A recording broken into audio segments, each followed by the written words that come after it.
operations. So essentially the main change of the agreement is the cost change between the 0.1440 to 0.1743,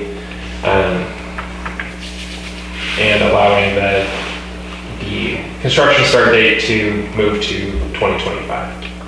If you have any questions, be happy to answer them. Calvin? I have no comments at this time, Mr. President. Where was the solar array going to be located? So the solar array is going to be located on the property just north of the current treatment plant, which is already owned by the district. So there's, I forget how many acres it is, but it's directly north of the current treatment plant. But this cannot happen until you actually start construction, am I right? Is that what we're... No, so it can be done as soon as permitting is finished with PG&E. Oh, okay. Okay, so you are moving forward on that. So we are moving forward on it, and okay. This one is very, very time sensitive. Not this particular agreement, but the solar in general is very time sensitive.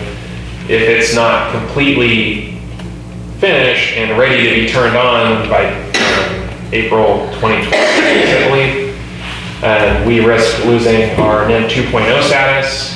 If we lose our NEM 2.0 status, which is the current rate, or the tier that we're actually permitted under right now,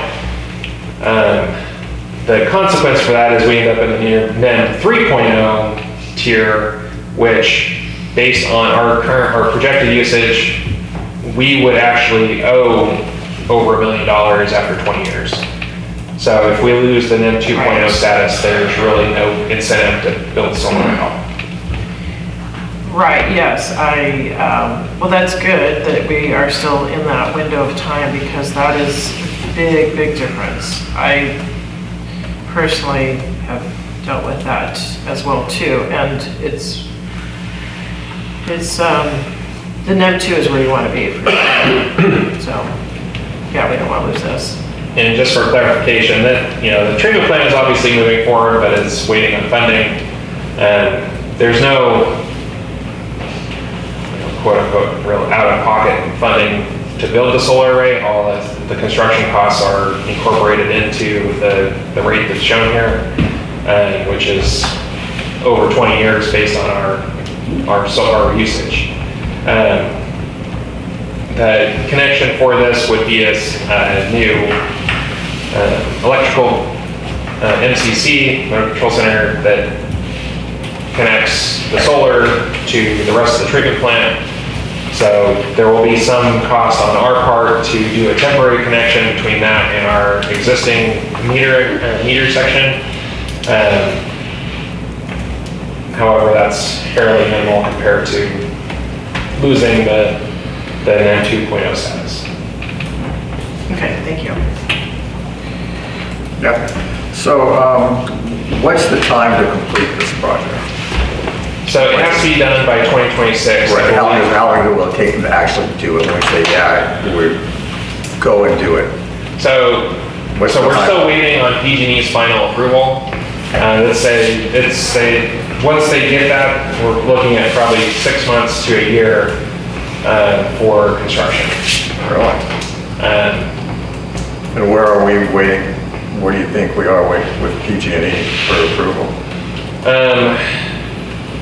They're probably 50% through approval. I would estimate that we have PG&E approval probably by January or February.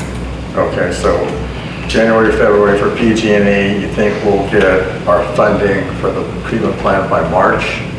So theoretically, if everything goes as described, we would be on the funded list in March. They would be finishing the review of our application, and we would have an agreement hopefully by the end of 2025. So potentially by the time they're finishing solar installation, we would be starting construction of the treatment plant. But when will we know for certain that we absolutely positively have the money for the treatment plant? Is that in March or not not till the end of So that will be when they add it to the funded list, which it should be by March. Okay. They change that list quarterly, so once it's added to that, then they can continue moving forward. The funding would be 2025, 26 budget funds, which wouldn't be available until July, but by the time they finish our application process, it would be into that fiscal year. All right, so if we go ahead with this and we don't get the treatment plant funds, can this be stopped, or do they go ahead and build it anyway? And then are we on the hook for a certain amount of power, or are we just gonna pay them back at 17 cents a kilowatt hour just based on what we use, which would be way less because we don't have a treatment plant and these guys are gonna get hosed? So actually, they would be making more money if we're using less. So we're buying power from Forefront Right, at 17 cents. at 17 cents a a kilowatt hour. Right, but if we're using less kilowatt hours, I would think we would be paying less money, and I would think they. Well, yeah, but it's similar to leasing power or leasing solar for your house. The solar company is making money off of you, assuming you're not using as much power as they can produce. So whatever we don't use, they send back to the grid, and they're getting paid by PG&E for that excess power. Really, what do they get paid? Because I get paid nothing for mine. Like, I get 7 cents, and I produce over 5,000 kilowatt hours than we use. And they don't give me any money, they give me a credit. But yet these guys can sell it back to PG&E and because I know. Well, they get a similar rate that you get, but it's power on a much larger scale. So this system is a 799 kilowatt system. So theoretically, if we're only using 99 kilowatts, they're selling 700 kilowatts back. Right. So they're getting quite a bit more. Gotta be less than the 17 cents we're gonna pay them. They're getting less than that now. Right, okay. I guess my concern is I would almost say we'll wait on this until we know we got funding. Because it sounds to me like the timeline is they could get this thing completed in 2025 if we know in March that we're gonna get the money for sure. And if we know in March we're not gonna get the money for sure, I don't know if we wanna do this, but that's just my opinion. So we already have an agreement with them to move forward with it. This is an amendment just to change the cost. Well, I mean, we don't have an agreement if they can come in and say, we're gonna charge an extra 300 grand. So, I mean, so we have an agreement. The problem really becomes whether or not they have to eat all of that, which is partially our fault, or if we share in that and keep our rates lower. Okay, so we're just being nice to them by accepting this? I mean, they would have to live by their initial contract if we say, no, we're not gonna share it, we gotta deal with you to build it for this amount of money. They're basically coming in and saying, hey, we need help here because the costs have gone up and we want you guys to share the $600,000 increase. So By increasing the kilowatt hour rate from 14 cents to 17 cents. So the contract says it's 14 cents, and now they want to amend our original contract. Is that right. right? To cover costs that have escalated since we were supposedly going to be ready for them to install it. And we don't have to do that. We could say, hey, sorry guys. So, I mean, the board could elect not to approve it, and I don't know what their recourse would be exactly. That really the issue becomes if we drag this out and wait, then we may get to a point where they can't actually construct it in the time left, which would put us out of NEM 2.0, which would basically negate buying it at all or building it at all. And then they're maintaining this system. Is that correct? So they clean it and maintain it or something, that bill's on them, not us. Okay. So they would construct it, they would pay for all the permitting to construct it, they would take care of it, and if anything's wrong with it, they would fix it for 20 years. There is a cost to purchase it early. If the district at say 10 years wanted to buy it and just be done with Forefront, then based on the rate for whatever year we buy it, Right, I saw that, you know, yeah. then that would be what we would owe for. Got it, okay, thank you. Murphy Davis. I guess the only question I have, let's say if they put this in, you can use it on the existing treatment plant, right? Yes. Okay. So we'll pay a lower rate for our power until, well, I mean, we'll be paying a lower rate all the way through 20 years, presumably. But if it was installed today and turned on today, we would be able to use that today. Yeah, but the thing of it is, Kelly, you signed an agreement, now they wanna up what you signed for. That ain't right. Which is why they're asking for an amendment, Yeah, which is the process to yeah, change the contract. they want more money. Well, yeah. Well, that ain't right. I have, oh, sorry, are you done, Director Davis? Yes, yes. I have a question. They're eligible because we're essentially leasing this then from them, Yes. right? Okay. So they're eligible for grants, not us. Is that correct? So I'm not sure if they're eligible for like tax credits or anything to that effect, because we're a public agency. Yeah, and I don't know how the public agencies and everything. Yeah, we don't. I Yeah, know like grants and USDA grants. was offering grants for solar and things like that. I just went through this similar situation, and if I can recall, I thought it was when the contract, the permit is issued. That's what locks you into NEM 2. It's not construction. So my understanding is you have a certain number of days from the day that they accept your application. So it's not permitting, so we applied, there was a cutoff to apply. We applied before that cutoff, but then they have a certain amount of time after that to have it constructed and be ready to turn on. Oh, If you were PG&E right. Yes, you're right. delays Yes. after that, then that's kind of unclear on whether they would honor it or not, but And it's like 2 years or so, Yeah. something like that. Okay, yes, I do remember that, yes. and that's the deadline that we're facing. Okay, got it. Okay. So, and just to be clear, if for whatever reason this contract with Forefront were just to go away and we went after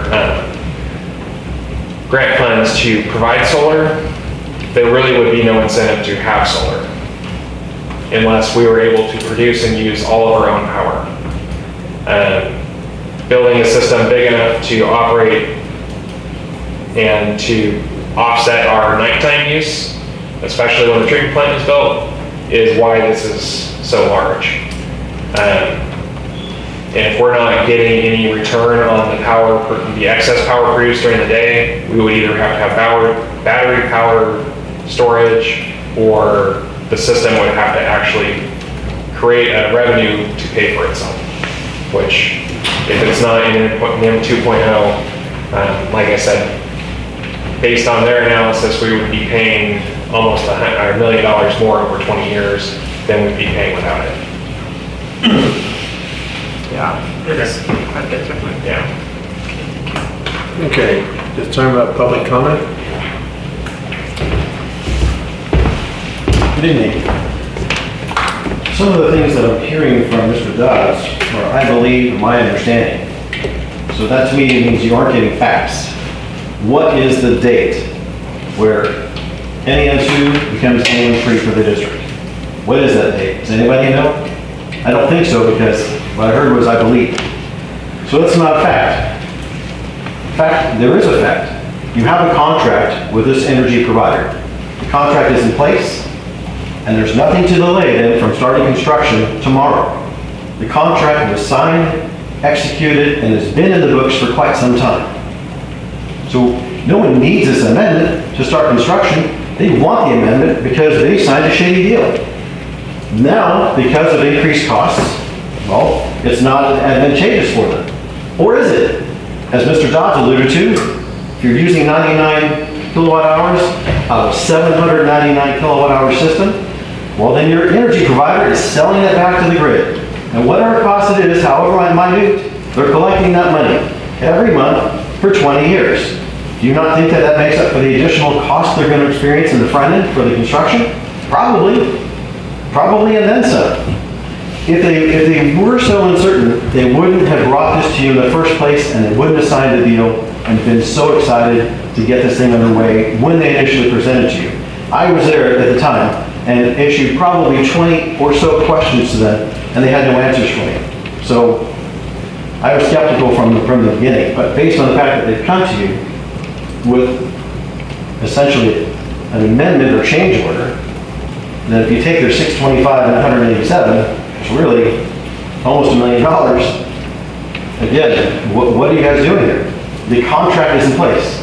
Hold their feet to the fire, make them start construction, and find out what actually the date is when NEM2 becomes NEM3.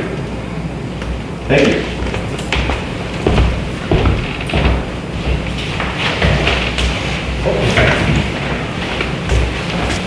I just want to know why the district would be advocating for this contractor that wants to sell you this thing.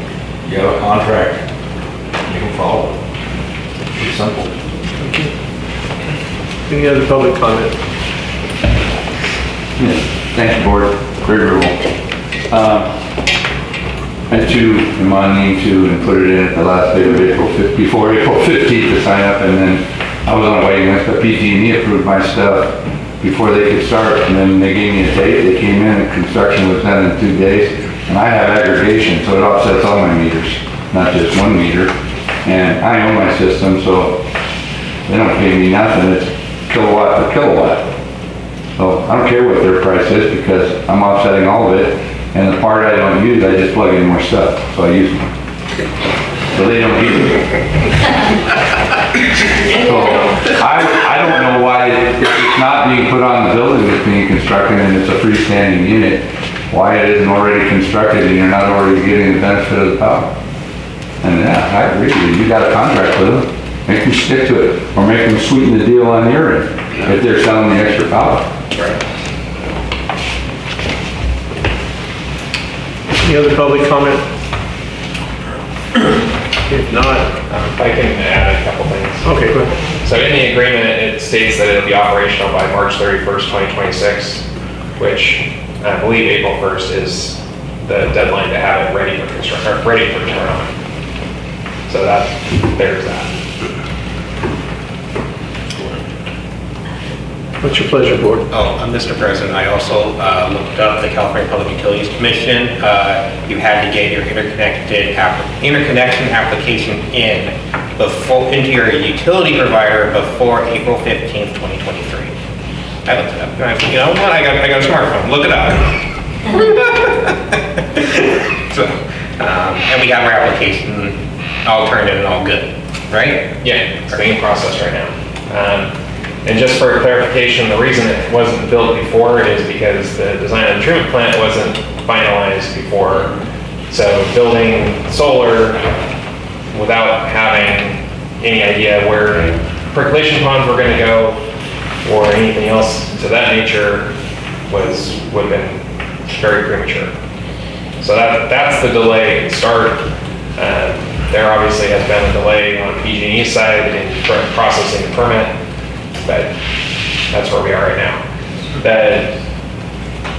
The cost for the transformer, the $162,000, that is a cost that is going to exist whether we have solar or not. So because solar is coming essentially before the treatment plant is built, it's an opportunity to amortize that $162,000 over 20 years essentially. But assuming that solar does not go forward or the cost is not included in the solar kilowatt hour charge, the district would be paying that one way or the other. Because that is a direct cost from PG&E. And that is an option. The board can elect to not include that cost and pay that cost directly to PG&E. Okay. I like Apple Canyon, but PG&E, I don't know. One more quick question. So this thing's going up by $625,000. What was the original cost of this thing? You know? I don't have that right now. I'm just wondering what percentage we're looking at for an increase. I mean, It's a good question. yeah. Because I think there's more information that needs to come forth. So Let's do. I do know that when we were looking at solar before, talking the forefront, the cost for us to put solar in was roughly $3 million if we did it on our own. So This is like a 20%. So if that was actually the case in this instance, then yeah, $625,000 is a pretty steep increase. I don't have the information offhand of what their initial construction cost was. Yeah, I think we need to take a look at this deal a little closer. But So if we're talking about, amending this existing contract, I mean, there's no doubt that, in my mind, that we should do the solar, then stay in the NEM 2, because it is, the difference between the two is night and day, between NEM 2 and NEM 3. What I don't like is for Forefront to come back to us because they have forethought into potential delays, and to already put that in place in the contract, I mean, we shouldn't be punished for that. So I'm not in favor of that, but amortizing the equipment is good. I mean, in my way of thinking is, not only we should get that solar done, you need to stay on top of them to make sure that it gets done in a timely manner, because they could be busy, PG&E is busy, and if there's that deadline, it's squeaky wheel gets the oil, right? So that's how I'm feeling about it. Well, we have monthly meetings with them to keep them on track. Good. And That's great. they're chomping at the bit to get this done. Okay, good. They're not holding it up at all. Okay, So, great. I guess I have a question for Christine is, how protected are we with our original contract, making them completed without this amendment? Yeah, I mean, the original contract, you can't hold them accountable for delays that they're not responsible for. Well, was there a contingency in the contract for Yeah. escalation of price based on delays? I mean, well, we're not responsible for them either, to a point. You don't have to, I mean, your option is amend or don't move forward with the original contract and don't get the solar. It's just like, Well, if you have a construction project and there is a delay due to weather, and that increases the cost of labor on the back end for whatever reason, you can't then, I mean, you can refuse the change order, but then the work is going to stop and the contractor's not going to be responsible, but they weren't in control of that weather and that delay. If another public entity or some other permitting agency or some other thing without outside control delays a project, your option is, and it increases the price for some reason, your option is to terminate the contract or accept the change order. So the original contract has no merit? Change order. That's not true. There's no delay language in the contract. I'm not addressing public and I can't hear you or see you, so, this is my legal advice to you at this point. So basically you're saying we have to accept this change order. They basically got a gun to our head saying accept the change order or we're not going to do business with you even though we have an existing contract. Well, they can't be responsible for the additional cost for something that they couldn't control. Is it actually a change? Are we changing the design? Yeah, we're not changing anything. But if there was a increase in cost due to delay, that is a change in the agreement, it's a change in the contract cost. Okay, so what, I mean, they're just coming up with a number. They're saying, okay, this is 625 grand more. Can we say, prove it? Show us? Absolutely, Okay, absolutely, yes. okay, so that's what we need to do. Okay. All right. Thank you. Um, So is that the direction of the board then? to- Well- That's We're gonna the table opinion this of and- one director, yes. What's the board's pleasure? Well, I'm in when they make a motion. I mean, I'm sorry. Hold on a second. I guess you'd have to read through the contract to see exactly the verbiage of what it says, but I just kind of, a lot of times that's what happens. Contractors come back and they say, oops. Yeah, then we had a little bit of we had inflation. Cost of goods went up. I think that's what they're probably suffering from. When was this initially signed?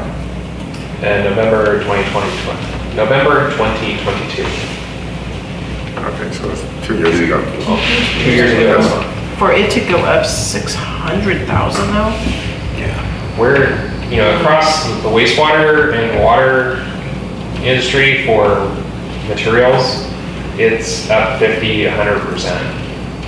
Well, So this is I mean, specifically solar. This is solar, yeah. Yeah, well, I'm just saying as an example, we're Yeah. at 50, 100%, and some things are up 300%. So it's not unreasonable, I guess, that they are suffering that kind of increase, but if the board would like more information on what that exactly entails, then we can definitely get that. If this board is going to get more information there, or, make a decision, there should be we're going to start construction on this thing, kind of enforcement. I mean, what's the point of me discussing if we're just going to keep dragging this out? That's, It's $600,000. I know, but you don't wanna. No, I'm talking about the fact of like, if you're gonna do an agreement or whatever, okay, we don't want to be back, this board doesn't want to be back having another conversation because of inflation or whatever nonsense that someone invents. I have a question. So is there provision in the contract for acts of God, like strikes, lockouts, that kind of thing? Is that normal for this type of contract?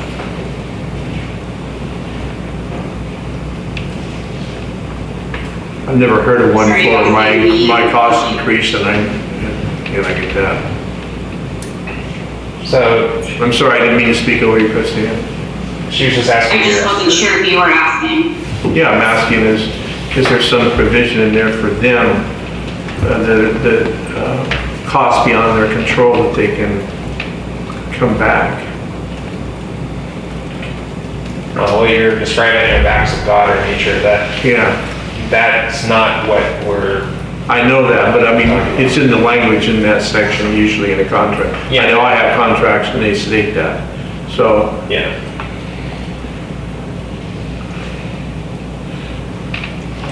I have to pull up the contract to pull up That's the okay, I was just- specific provision, but there's, most certainly, I mean, I have to pull up the provision to even answer that question. This isn't like I've never seen a contract for this type of service for construction in 10 years. It doesn't have a provision that states that, but I do know that this contract specifically discusses delays in permitting or design, because this is such a large project and it was dependent on a lot of other governmental entity approvals, that there is specific language related to delays and what the effect of that is in costs and what will occur. I need to pull up the contract to provide that information. So I think the question too is that if there is, then where is this 600,000? Is that a percentage of the overall cost, or, where are they getting that number from? I think to Director Baker's point is, we just need to know that.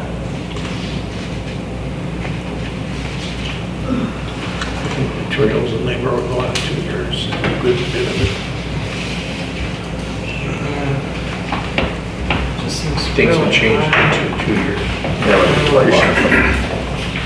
Inflation from November of '22. I mean, it's come down quite a bit. We got hammered in '21 and in '22, but inflation has come down quite a bit over the past 2 years. We had that big 9%. It didn't wipe out the 20% though. It went up 20%, then it started going down. Then we signed the contract after the 20%. Right, no, I'm just saying that inflation is still up. Right, but It it's goes not- up every year. it's not yet. It doesn't wipe itself out retroactively. No, but we signed the contract in November of '22. Okay, the big inflation's already happened. Maybe it's gone up 6, 7, 8%, but not 20%. And 20% of that figure is not that much money. Okay, so what are we doing?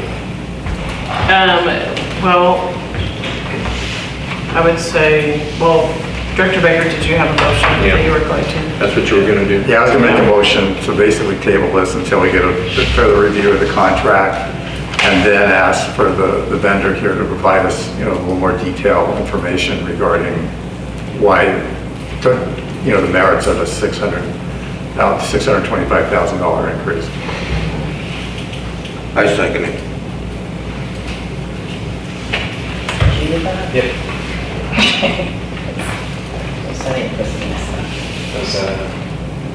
Motion on the floor by Director Baker. Second by Davis. Can you clarify what the motion was, for me?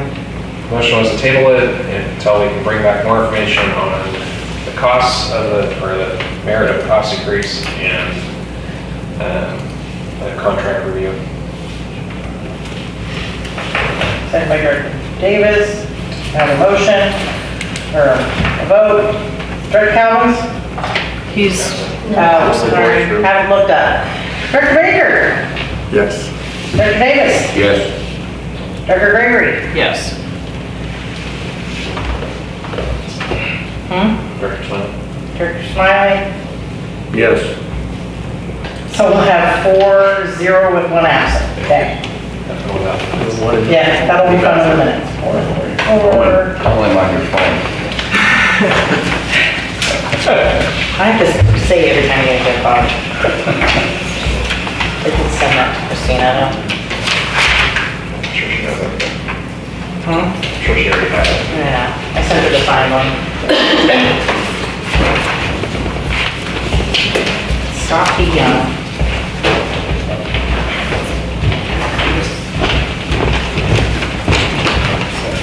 So 856.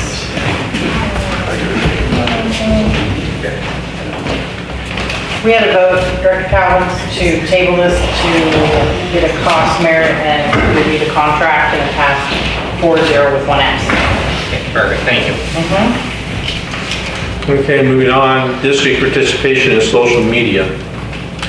This item was requested to be brought before the board to discuss social media in particular and what the board would like to see as far as the district social media and